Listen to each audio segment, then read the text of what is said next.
Using do and does in interrogative and negative sentences. ये देखिए learners, जो हमने डू और डज के लिए जो प्रैक्टिस के लिए सेंटेंसेस लिए ना, उनमें जो डूइंग वर्ड्स है, जो एक्शन वर्ड्स है, उनकी मैंने 3 फॉर्म्स ऑफ वर्ब्स ली है। ठीक है, आपकी ये सिर्फ नॉलेज के लिए मैंने वर्ब 2 और वर्ब 3 लिया है, बट हमने यूज इसमें सिर्फ वर्ब 1 ही करना है। ठीक है, क्योंकि प्रेजेंट टेंस में हमेशा वर्ब की फर्स्ट फॉर्म यूज होती है। सिंग गाता है, सैंग गाता था, संग गा चुका।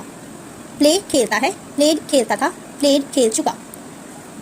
गो जाती है, वेंट जाती थी, गॉन जा चुकी। कुक खाना बनाती है, कुक्ड खाना बनाती थी, कुक्ड खाना बना चुकी। वर्क काम करती है, वर्कड काम करती थी, वर्कड काम कर चुकी।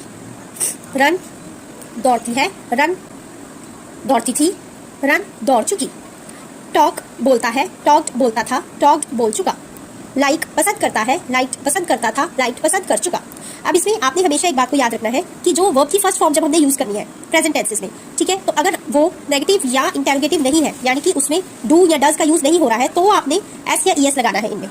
अगर तो सिंगुलर नाउन या प्रोनाउन है तो एस और ईएस का यूज होगा। ठीक है, और अगर प्लूरल नाउन या प्रोनाउन है तो एस और ईएस का यूज नहीं होगा।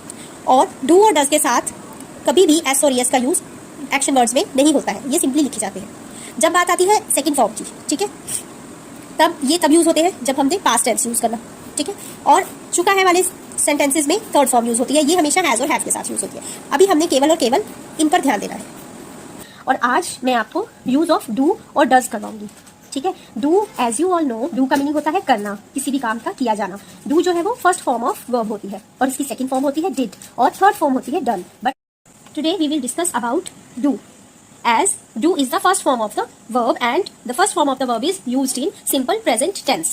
तो जब भी हमने कोई इंटेरोगेटिव या नेगेटिव सेंटेंसेस बनाने हैं, इंग्लिश ट्रांसलेट करने हैं, तब हम डू और डज का यूज करते हैं। डू जो है वो प्लूरल नाउन या प्रोनाउन के साथ यूज होता है, बट जब वही सिंगुलर नाउन या प्रोनाउन के साथ जब हमने यूज करना है तो डू के साथ एस या फिर ईएस लग जाता है अकॉर्डिंगली, जो मैं आपको पहले बता चुकी हूँ कि एस या ईएस किस किस के साथ लगता है, सिंगुलर नाउन और प्रोनाउंस के साथ। तो डज जो है उसका यूज आपको पता लग गया और डू का भी। अच्छा, इसकी प्रैक्टिस के लिए जो नेगेटिव सेंटेंसेस हैं ये मैंने थोड़े से रेडी किए हैं आप लोगों के लिए।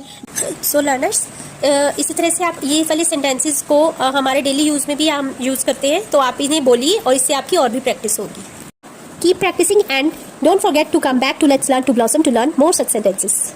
Keep practising, keep learning, till then, okay, bye bye.